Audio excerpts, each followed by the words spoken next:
What have you learned from the technologies from the process of constructing this product? Question 6 evaluation. OS 600D DLR camera. It takes 18 megapixel images. I then used Adobe Photoshop to edit the picture, and then Adobe InDesign to construct the magazine. I learned about photography and editing when I was creating my school magazine. When I started off, I didn't know anything about photography and editing, but now I feel confident with both of them. I know how to focus the camera, adjust the shutter speed and aperture, and how to use the depth of field so it fits my image nicely. I also learned about the rule of thirds, and now how to make the most of an image by adding models or props into the photo. I used manual on the camera, so I adjusted everything myself. Here are some of the photos that I took, and how I edited them to fit the codes and conventions of hip-hop better. Even before editing the image, I felt that the original photo was good enough to use, because I got good focus, lighting, and depth of field exactly how I wanted it. However, this did mean that I did not have to edit the photo a lot to get it how I wanted it for my DPS of my magazine. I learned a lot of new stuff from Photoshop as I had never used the software before.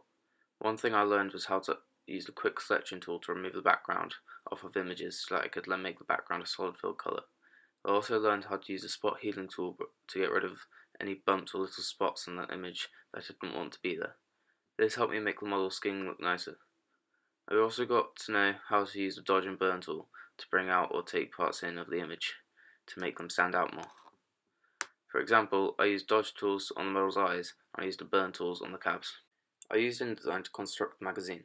I learned how to use the columns to make everything stay in line, how to add text and change the colours of text and the background. I could have constructed it using Photoshop, but it would have been a lot harder to add and move text and also to adjust the size of images.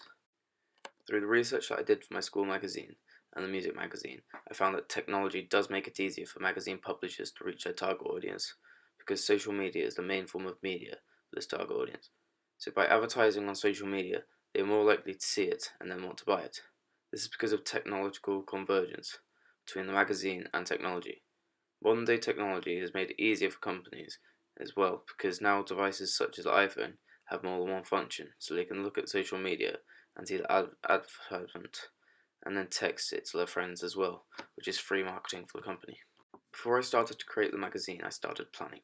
This was to make sure that I met all the deadlines and so that the magazine looked professional, because it would stop me forgetting to put some of the codes and conventions into my magazine. One of the first things I did was to create a flat plan for my magazine. I did this, but when it came to creating the magazine, it didn't look as I hoped, so I went back and did the flat plans again. Actual magazines that looked at are successful because of the amount of planning they do. This is because they need to make sure that they meet all the criteria of what the target audience wants in the magazine. I did market research through Polldaddies and brought real magazines using theirs. An advantage of doing Polldaddies is that it reduces the risk of putting stuff in that the target audience don't want, because they told me exactly what they wanted included in it.